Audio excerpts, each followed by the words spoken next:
Morning, folks.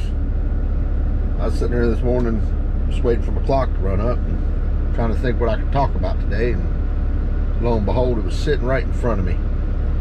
Something I haven't talked about yet. If you've been in trucking for any amount of time, or you're just getting into trucking, something you'll quickly come to learn is the whole trucking world revolves around paperwork.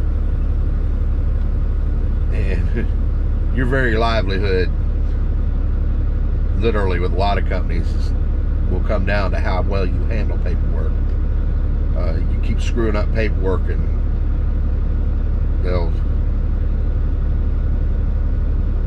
you'll become unimportant to them real quick. And there's a lot of reasons behind that. Now, there's all kinds of different paperwork. We'll start with bills. Currently, I'm sitting at Costco. Now, it's not this way with every load, but with ours, while I deliver chicken, you see there's a bunch of bills. They don't bill directly to the distribution center, the chicken. They bill off to each individual store. Each store's order has a separate bill. And Costco doesn't sign your bills, they give you stickers. These stickers right here. You get a sticker with every PO. They'll give you an overview. It's got all the POs on it, and then each sticker will have a PO on it. You got to match those up to the POs you have on your sheet.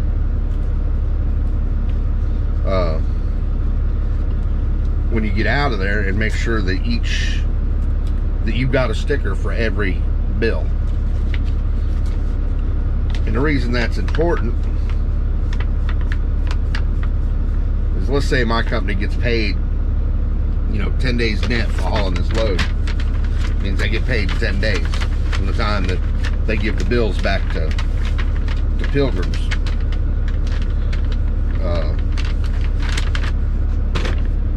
Let's say you're missing one of those stickers.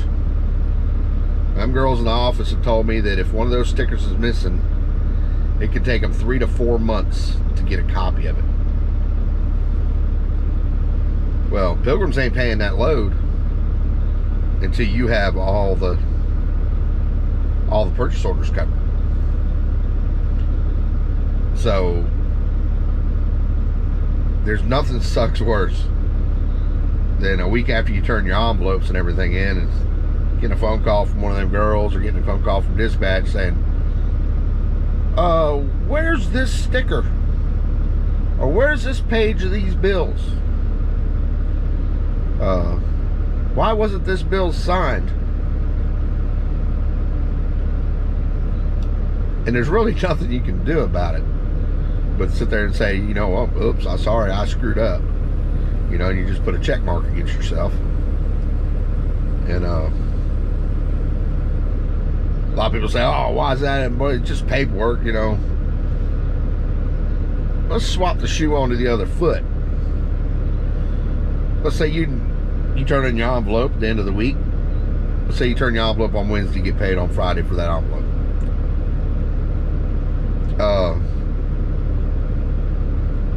Girl opens your envelope up Wednesday and calls you on the phone. Says, you're missing these fuel receipts. We're not going to cut you a paycheck till you get us these fuel receipts.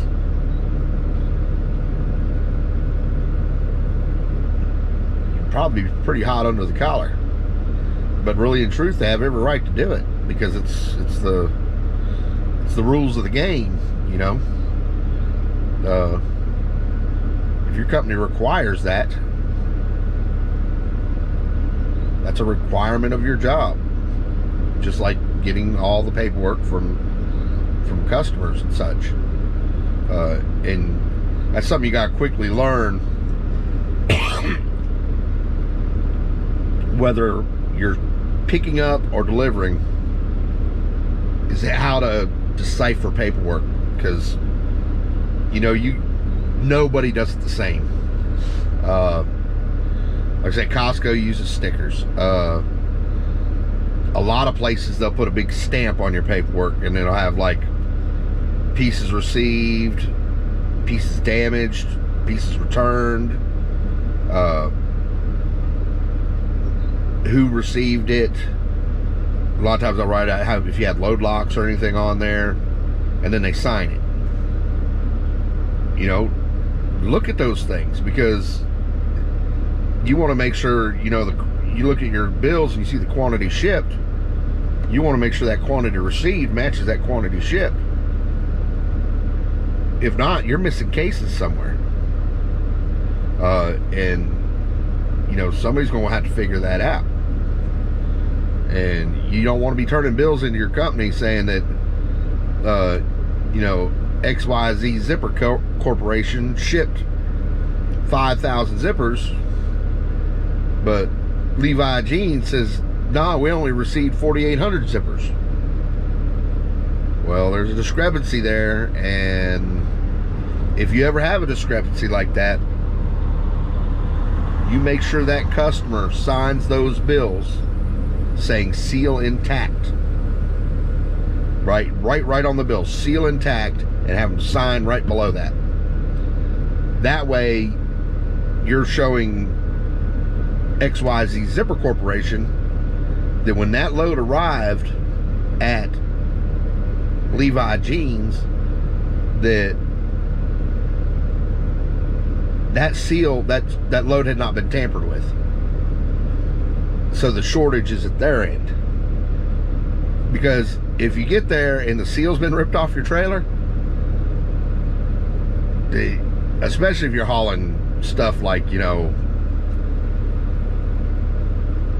what you call finger freight stuff, you know, like, you know, if you're hauling snack cakes or candy bars or TVs or cell phones or blah blah blah, whatever, something that's valuable, you know, like me hauling raw chicken. Ain't nobody wants raw chicken. Well, I ain't gonna say that. I've had stolen out of my truck before.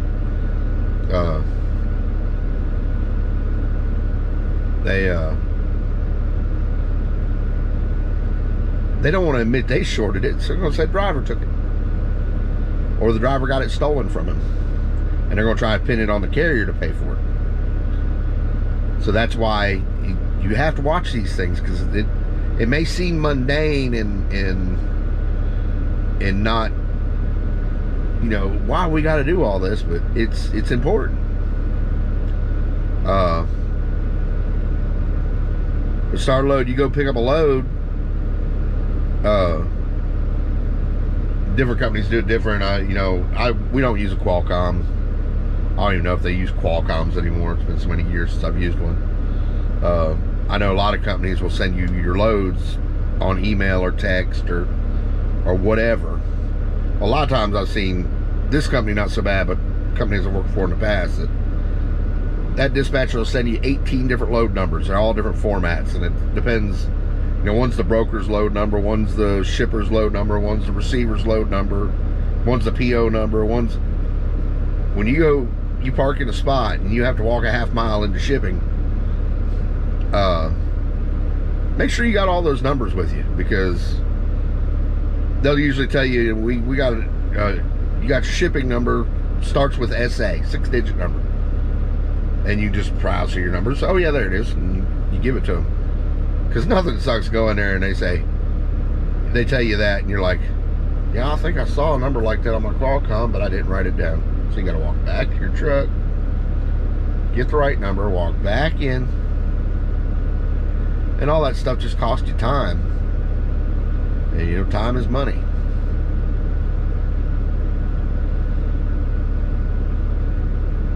You get them the right number, they load your truck. Look at your paperwork. Look where your dispatcher tells you that load's supposed to be going, and look at the ship to address on those bills. That is the quickest way to find out if you've got the right load. Because once again, nothing sucks quite like getting 300 miles from the shipper, getting a phone call and saying, even though it may not be your fault, well, in the end it is your fault because you didn't double check, but not really your fault. You know, nothing you're gonna get in trouble for. But they say, they got the numbers mixed up and your bills don't match your load. or you got the wrong load, and you got to turn around and go back. Because what happens is you go back to get it fixed, but that delivery time doesn't change. It just puts you in a tighter squeeze. Doesn't happen a lot, but the sure enough first time you don't check it, that's when you'll get burnt. And usually it's just a number mix-up. You know, you go in these receiving offices or shipping offices, and they got stacks and stacks and stacks of loads. And you know, I don't see how they keep up with it all, but they do. And but you have to double check all that stuff, or you will get burnt. And then, you know, and then your company wants to tell you something like, well, that was your mistake, so we're not going to pay you for those miles. The 300 you drove out and 300 back, that's 600 miles. That was your screw up. And so you just drove for free.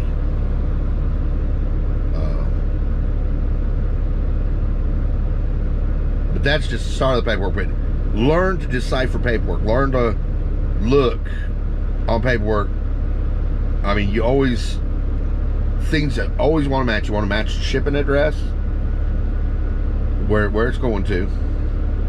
You want to match the seal number on the back of the trailer. That way when you get to that other end and have to write seal intact, the seal matches.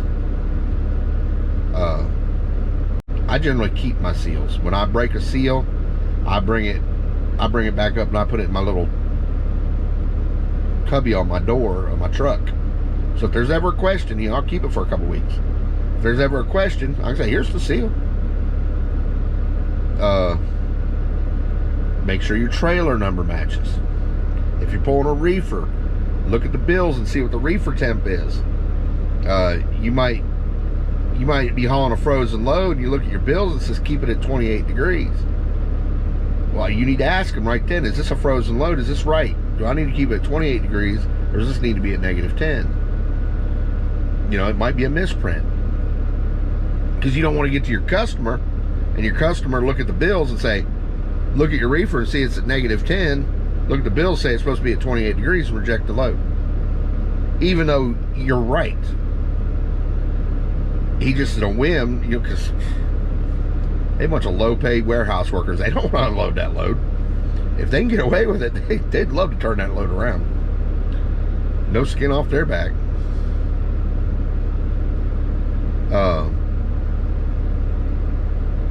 Of course, check your load numbers and everything. Make sure everything matches before you leave the place where you picked up. Because everybody makes mistakes. You want to catch it right there. Might cost you a few minutes, but it won't cost you near as much as it does if you don't catch it. Then you're hauling that load and you run into a whole other kind of paperwork. You have to scale that load. Now, different companies do this different. Some people put their scale tickets on corporate cards. Some companies have you pay for it and they reimburse you. Some companies have accounts or whatever. If it's a reimbursement deal, maybe the scale ticket's good enough for reimbursement. Maybe you want the scale ticket with the actual paper receipt stapled to it. And these are things you don't want to skip because you don't want to get your paycheck at the end of the week and notice you didn't get reimbursed for a scale. And when you call up to ask, it's because you didn't give us a receipt. Because if you don't give them a receipt, they're going to reimburse you. Anything you got to buy for your truck, you know, you need to buy a gallon of washer fluid or a headlight bulb or, you know, whatever. Receipts. And if you get a receipt that's got a bunch of stuff on it, you know, you bought your Snickers bar and your Dr. Pepper and a gallon of washer fluid. What I'll generally do with that, if you don't want to ring it up separately, because I don't like ringing up stuff separately, you hold up the line, all you do is make that truck stop even slower.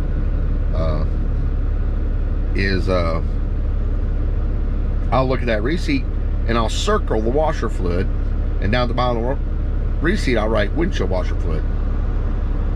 And then they'll just reimburse. Now, you might lose the tax money, but, 20 cents or whatever, but they'll pay you back for the washer fluid. You might say, well, I work for big old mega carrier, and we got an account at the TA shop, and we ain't got to do no work on our trucks. Well, like we said before, time is money. And when you pull up that grand old TA shop, and you got a headlight out, and that boy behind the counter tells you, we can get to you in about 5 hours. Just park over yonder, we'll come get you. When you could walk right into the quick shop, or right there in the TA shop, buy a headlight bulb, spend 5 minutes putting it in yourself, and you back down the road. 5 hours, 60 miles an hour, it's 300 miles. You're getting 50 cents a mile, it's $150. You're going to flush down the toilet because you don't want to change the headlight bulb. But get a receipt for the headlight bulb, because I assure you, your company would much rather pay you for that headlight bulb than pay TA $250 to put it in. They will be most appreciative of you putting it in yourself. And there's all kinds of stuff like that, Let's say you blow a glad hand, some glad hand gaskets, and you ain't nowhere around a TA. Well, you got to put glad hand gaskets in if you don't already have spares, which you should. But if you don't, you got to go in there and buy glad hand gaskets. You got to pay for them, and you got to get reimbursed. Any incidental costs like that. Then you get to your receiver. You turn your bills in. Now, if you've pre-checked all those bills, everything's on that bill's right. When that receiver pops off you with some questions, you have the answers. Bam, bam, bam, bam. You give them to him. And he throws you on the door. You get unloaded. Come back. You get your paperwork. Like I said, once again, deciphering paperwork. How do they acknowledge receipt of that freight? Costco does it with stickers. Some people use stamps. Some people just sign the bills. They'll just write RECD 882 pieces and sign it. And that's fine. That's all that the shipper needs. Some give you a number. There's a confirmation number they write on the bills. Make sure that if they give confirmation numbers, make sure it's on there, because the shipper's going to need that to get paid, or your company's going to need that to get paid.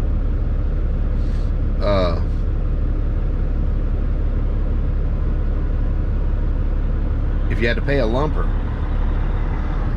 make sure you get a clear receipt from the lumper.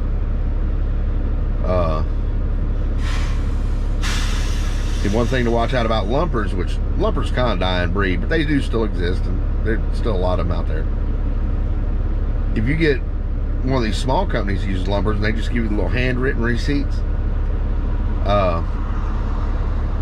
the individual lumper, make sure it's either got their tax ID on it or their social security number, because your company has to have that, especially if it's an individual lumper, because they'll have to send that. If they paid that guy $300 to unload their truck, they have to send that guy a 1099 at the end of the year. And I have worked for companies that would not pay you back that lumper fee if you didn't do that.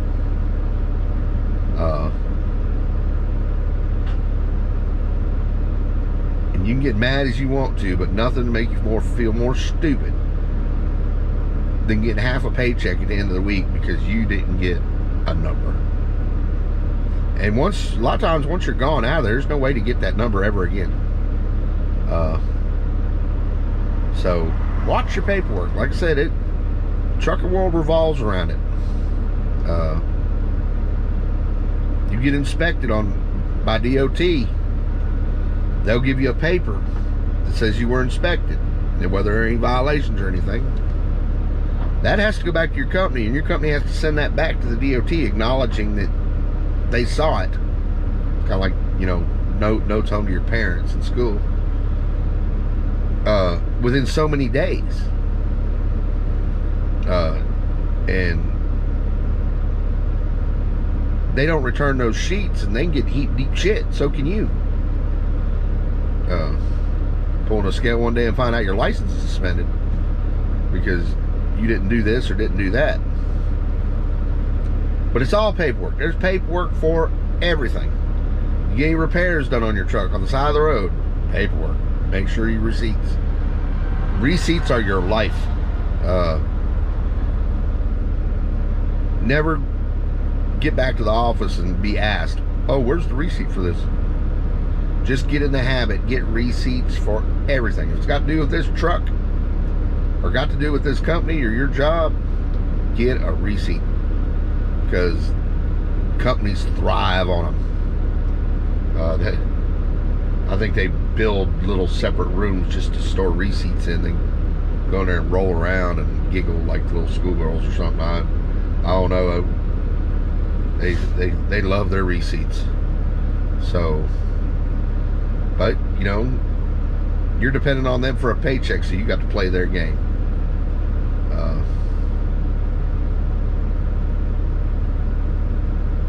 And I was a small business owner once, and I understand what they're coming from. It's when taxes hit at the end of the year, and you're doing your taxes,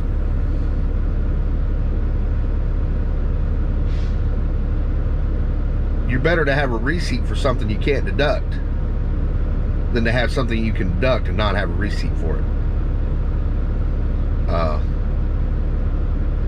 You know, some of these items get pretty pricey, you know. You get one of these big, tall rubber super singles replaced on the side of the road, and it's 4 figures.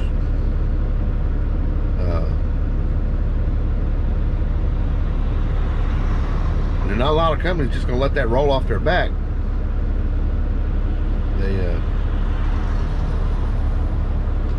So they say you'll develop a system to doing your paperwork. A lot of times, depending on the company you're driving for, you know, you'll get in when you go to orientation with a company, one of the first things they'll cover is how they handle their paperwork, how they handle their envelopes, their trip envelopes, like these right here, what they want in it, what kind of receipts they want. You know, some companies don't require you to get fuel receipts. They get them all online. Or they don't require receipts for anything you buy on your corporate card because they get statements for it, so they're not worried about it. But even if that's the case, I'd still get the receipts and stuff them in your envelope. Let them throw them away. That way they can't never say, well, you were supposed to get a receipt for that. But listen in orientation, because they will tell you, and a lot of times if you work for a company like our company, I don't care if you've been driving 20 years, you come work for my company, your first trip out, you got to go out with somebody that worked here for a bit of time on at least one trip. And it's to show you how everything operates, how we do our envelopes, how we handle our bills, how we, you know, how to work our fuel card, how to, you know, because it's all different from company to company. So when you're going through that stage of orientation, you really want to pay attention, because you don't want to be making stupid mistakes that may cost you some of your paycheck, may cause your paycheck to be delayed. And if any of those things happen, it's your fault, because they warned you. They told you what they wanted, and you have to give it to them. That's part of being an employee.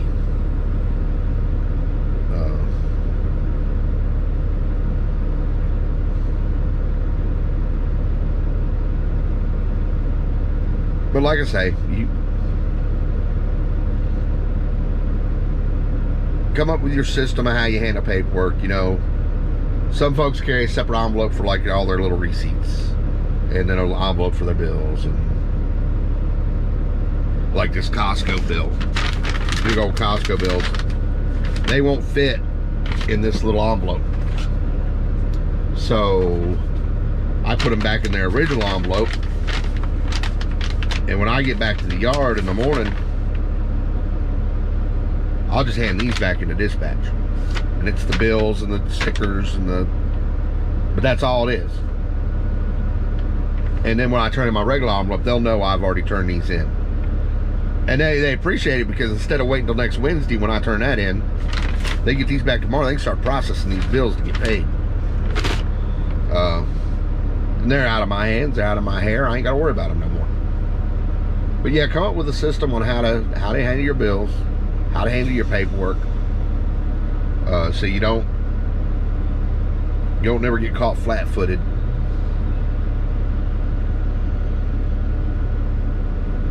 You want to keep things in your truck. You want to keep a stapler. You want to keep some white out. Because a lot of times you got to staple a paper receipt to something. Like with my company, a lot of times, well, if I have to pay a lumper, I'll staple the lumper receipt to the bills. So that way, back years ago, when every load we hauled had a lumper, seems if you hauled any kind of groceries, there were lumpers involved. Well, you turn in 3 sets of bills and 3 lumper receipts. Well, you got to figure out which lumper receipt goes with which bill. Always staple lumper receipt to the bills. If the customer charges you, like if they charge you a late fee, if you're late, maybe you were late because your truck broke down and your company will reimburse you for that.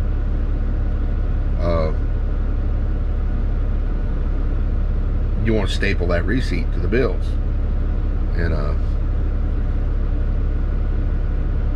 And a lot of times if I have one of those late receipts, I'll put reimburse per, and then the dispatcher's name told me I was going to get reimbursed for it. That way that girl will look at that and she'll immediately go to that dispatcher and say, hey, this late fee for so-and-so, are we reimbursing him for that? And he'll click in his head, oh yeah, I told him pay him back for that. Wasn't his fault. Or, if you're just stupid, don't get up on time and don't do proper trip planning, and you're just late because you just had to stop and get that Big Mac, well, you're probably going to eat that late fee.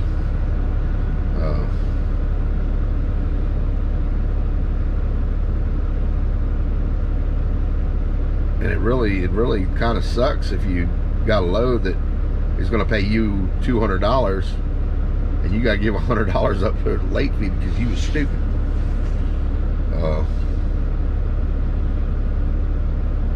I don't know about your mathematics in your world, but to me that's backing up.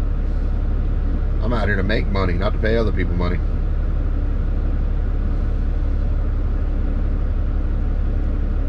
I reckon I delved into that subject enough. I can go on and on and on about it, because it's really one of the more important things you will deal with in trucking. There's only a few things that'll really quickly get you fired from a company. One is tearing up their equipment. 2 is being habitually late to everything. You can't seem to get to a receiver or a shipper on time. And the other one is you can't do paperwork. You cannot keep up with paperwork. You're losing bills. Because you take a load like this that pays my company a couple $1,000, and you tell them instead of getting paid in 10 days, it's going to take them 4 months. Well, that's a couple $1,000. It's just floating out there in the ether. I'd be pretty pissed off about it too. Be putting that money to work somewhere else. But like I say, I could ramble on about this for hours. And there's probably stuff I forgot. If so, get down there in the comment section. Tell me what a shithead I am.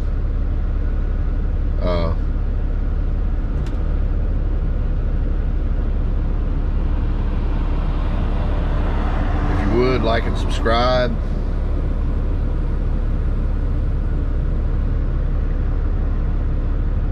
Trying to make these videos to help people adjusting into this industry, because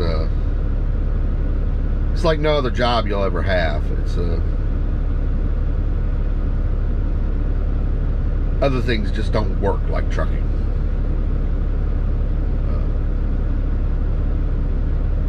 And YouTube is just a tremendous resource for it. Back when I got in trucking, there wasn't any YouTube. You had to learn stuff the hard way. It was a lot harder back then too, because you used to record your mileage every time you crossed the state line. Used to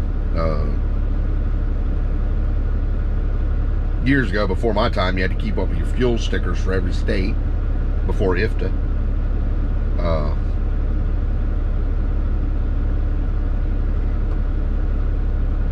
They used to require a lot more on these bills. You'll see on here where it lists all 50 states. Tell you had to write down how much fuel you bought in that state, how many miles you drove in that state. For every state you went through, you had to do that.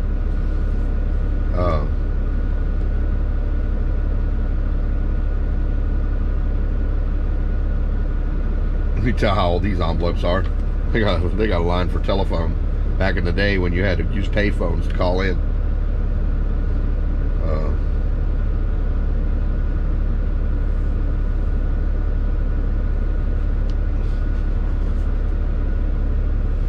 But like I say, paperwork. Receipts. Keep up with all of it. It'll make your life so much simpler. And it'll make them girls in the office just love you when you do it just perfect. And they're the ones handling your paychecks, so you want them to love you.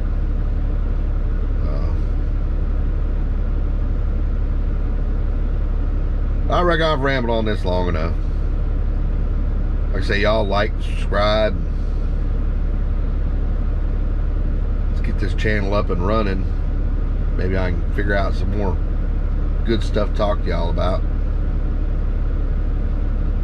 Y'all have a fine day, and I'll catch you on the flip side.